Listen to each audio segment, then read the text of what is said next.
காயிடை ஏறிய சுளையும் முற்றல் களையிடை ஏறிய சாரும் பனிமலர் ஏறிய தேனும் காய்ச்சு பாகிடை ஏறிய சுவையும் நனிப்பசு பொழியும் பாலும் திண்ணை நல்கிய குளிரில நீரும் இனியன என்பேன் எனினும் தமிழை என் உயிர் என்பேன். தமிழால் இணைவோம் நிகழ்ச்சிக்கு நாடு முழுவதும் உள்ள தமிழர்களை இணைக்கும் ஆல்பா நிறுவனத்திற்கு என்னுடைய முதற்க நன்றியை தெரிவித்துக் கொள்கிறேன். இந்த லாக்டவுன் ஆரம்பிச்சதுல இருந்தே நம்ம தமிழால் இணைவோம் ஆல்பா காம்படிஷன்ல நிறைய காம்படிஷன் வச்சிருக்கீங்க. அதுக்கு குழந்தைங்களை நல்லா அப்ரிஷியேட் பண்ற அளவுக்கு அவங்களுக்கு சர்டிபிகேட் கொடுத்து சான்றிதழ்கள் நிறைய வழங்கியிருக்கீங்க. ஸோ உங்களோட சேவை மிகப்பெரியது. உண்மையிலே சல்யூட் கோச். ஓகே, பாரம்பரிய உணவுன்ற ப்ரோக்ராம்க்கு நான் இன்னைக்கு உங்களுக்கு முதல் முறையா நான் ப்ரெசென்ட் பண்ண போறேன்.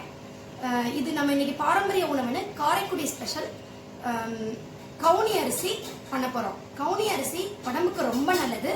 அது நான் பண்ணும்போது அதோட நியூட்ரியன்ட் அது எல்லாமே நான் என்னென்ன அதுல இருக்குன்ற அதோட சத்துக்கள் என்னென்ன இருக்குன்னு சொல்றேன். இப்போ அதுக்கு கவுனி அரிசி பொங்கல் பண்றதுக்கு தேவையான இன்கிரீடியன்ஸ் என்னன்னு பார்க்கலாம். இதுதாங்க கவுனி அரிசி. இது நீங்க காது குத்துக்கு வாங்குறது சிகப்பரிசி வேற, அதை நினைச்சு வாங்கிடாதீங்க. இந்த மாதிரி இருக்கும் அரிசி, நல்லா பாருங்க. இது கொஞ்சம் ரேட் ஜாஸ்தி தான். பெர் கேஜ் 200 இருக்கும்னு நினைக்கிறேன். ஏன்னா நாங்க காரைக்குடியில இருந்து வாங்கிட்டு வந்தோம். இது எப்படின்னா எல்லா இடத்துலயும் பயிரிட மாட்டாங்க.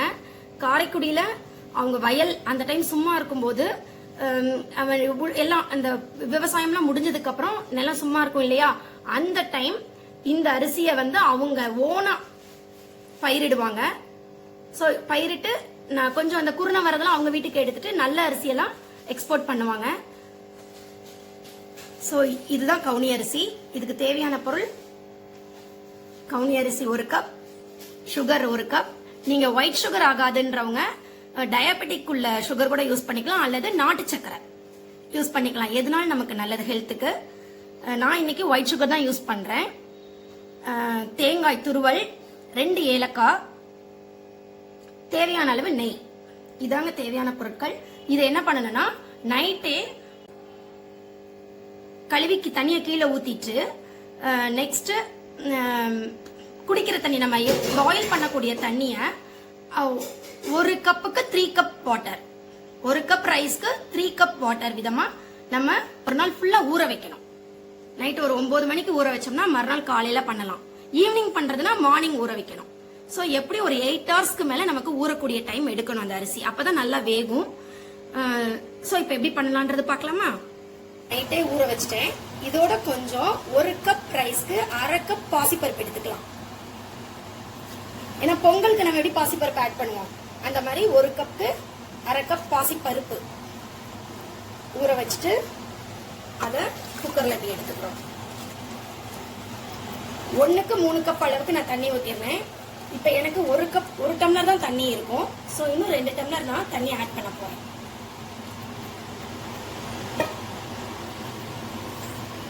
நல்லா கொலைய வேக விடணும்.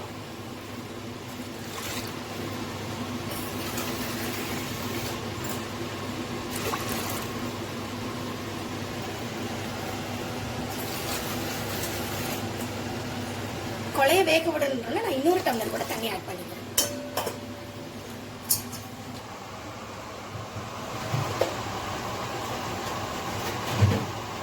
இதை குக்கர் லாக் பண்ணிட்டு நம்ம ஒரு 5-6 விசில் நல்லா விடணும்.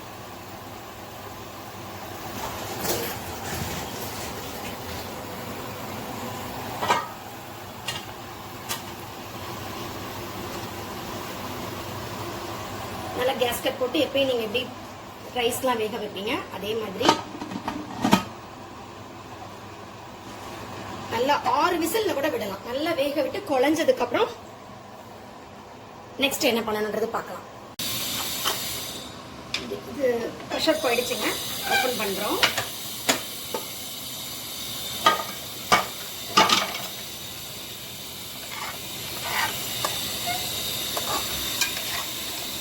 பாருங்க, தண்ணி நம்ம ஊற்றுனது எல்லாமே சரியா இருக்கு. லேசாக அப்படி எடுத்துட்டு நல்லா வெந்திருக்கு. பார்த்தீங்களா, நல்லா வெந்திருக்கு.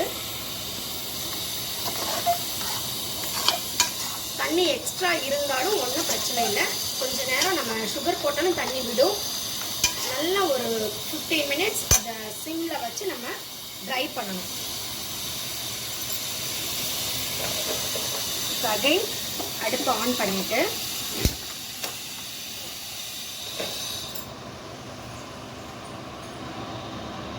இதுக்கு தேவையான அளவு சுகர் சேர்க்க போகிறேன். வெல்லம் வேணுன்றவங்க வெல்லம் சேர்த்துக்கலாம். நான் சொன்ன மாதிரி டயபெட்டிஸ் பேஷண்ட்டுக்கு இது தனியாக கொஞ்சம் எடுத்து அந்த சுகர் ஃப்ரீ சுகர் ஆட் பண்ணிக்கலாம். நாட்டு சக்கரை சேர்க்கறதுனால சேர்த்துக்கலாம்.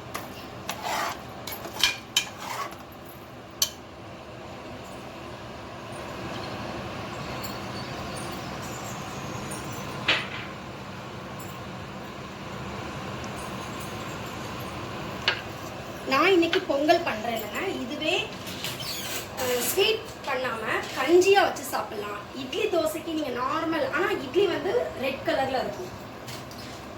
நார்மல் இட்லி தோசைக்கு போடுற மாதிரி ரைஸ் ஊற வச்சு அது பண்ணலாம். தென் கஞ்சி பண்ணலாம்.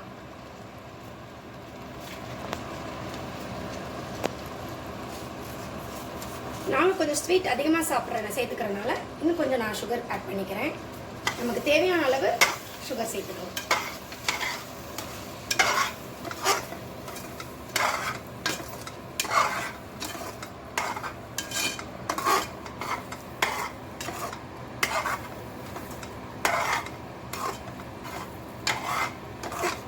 ஏற்கனவே சொன்னேன் இது ரேட் ஜாஸ்தின்னு.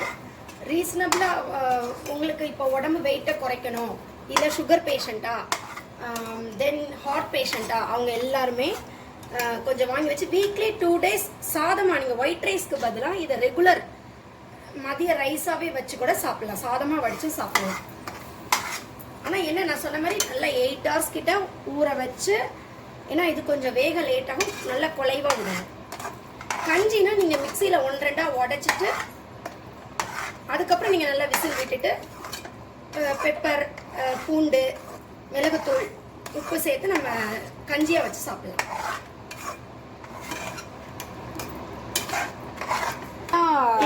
விசேஷங்கள்லையுமே குலோப் ஜாமுன் அந்த மாதிரி ஸ்வீட்ஸாக, கேசரி அந்த மாதிரி தான் பண்ணுறாங்க.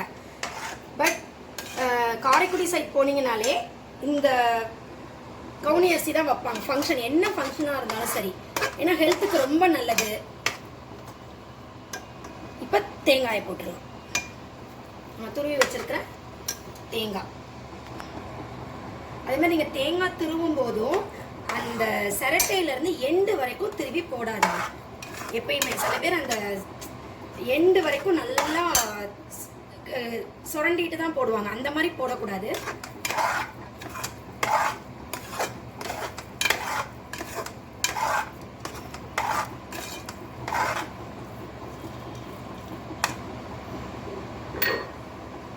தென் ஏலக்காய்.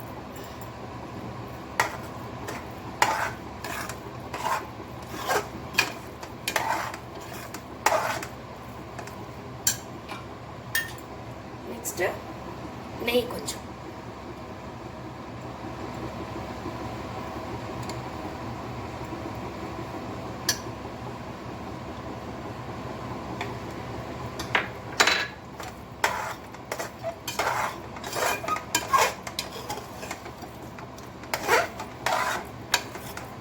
இப்போ எனக்கு தண்ணி அளவு திட்டமாக இருக்குங்க. சம்டைம்ஸ் தண்ணி கூட இருந்தாலும் பிரச்சனை இல்லை. நல்லா ஓப்பன் பண்ணிட்டு அந்த தண்ணியை நல்லா வத்த விட்டுட்டு அகைன் நான் ஆட் பண்ண மாதிரி சுகர், இந்த கோகோனட், ஏலக்காய், இந்த நெய் விட்டு நம்ம கிண்டலாம்.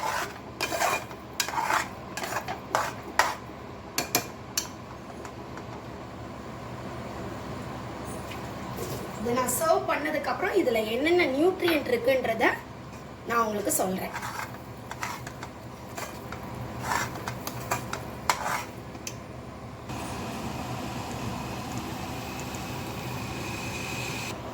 ரெடி ஆயிடுச்சுங்க. இப்போ நான் ஸ்டவ் ஆஃப் பண்ணிட்டேன்.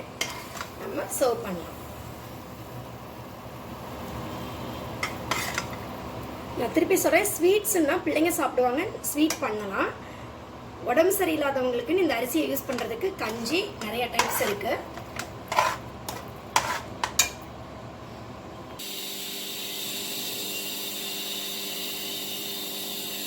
இதில் இப்போ என்னென்ன சத்துக்கள் இருக்குன்னு பார்க்கலாமா? இதை மற்ற ரைஸை விட இதில் நிறைய நியூட்ரியன் அண்ட் ஆன்டி ஆக்சிடென்ட் நிறையா இருக்குங்க. ஆந்தோசைனின்ன்ற ஆன்டி ஆக்சிடென்ட் நிறையா இருக்கிறனால இதய நோய் வராமல் தடுக்கும். அரை கப் ரைஸில் 3 கிராம் நார் சத்து இருக்குங்க இதில். அதனால் மலச்சிக்கல் வராமல் தடுக்கும். செரிமானத்துக்கும் ரொம்ப நல்லது. உடல் எடையை குறைக்கிறதுக்கு இது ரொம்ப சிறந்த ஒரு அரிசி. ஏன்னா ஒயிட் ரைஸ் சாப்பிட்டாலே வெயிட் போடும்பாங்க. ஸோ நீங்கள் அதுக்கு இந்த ரைஸ் கவுனி அரிசி வாங்கி சாப்பிட்டோம்னா உடல் எடையை குறைக்கும். விட்டமின் பி மற்றும் இ இதில் இருக்கிறனால தோல் சம்மந்தப்பட்ட நோய்க்கெல்லாம் ரொம்ப நல்லதுங்க. நரம்பை நல்லா ஸ்ட்ராங்காக நல்லா வச்சுக்கும். மெயினாக மூளையை நல்லா ஆக்டிவேட்டாக வச்சுக்கும். ஸோ இந்த மாதிரி ஃபுட்டை நம்ம இந்த கவுனி அரிசியை எடுத்துக்கிறது மூலயமா நம்ம ஆரோக்கியமாக நம்ம பாரம்பரிய உணவை நம்ம எடுத்துக்கலாம். எல்லாருமே ட்ரை பண்ணி பாருங்கள். இந்த பாரம்பரிய உணவு காம்படிஷனுக்கு அல்ஃபா கொடுத்ததுக்கு ரொம்ப நன்றி. Thank you so much.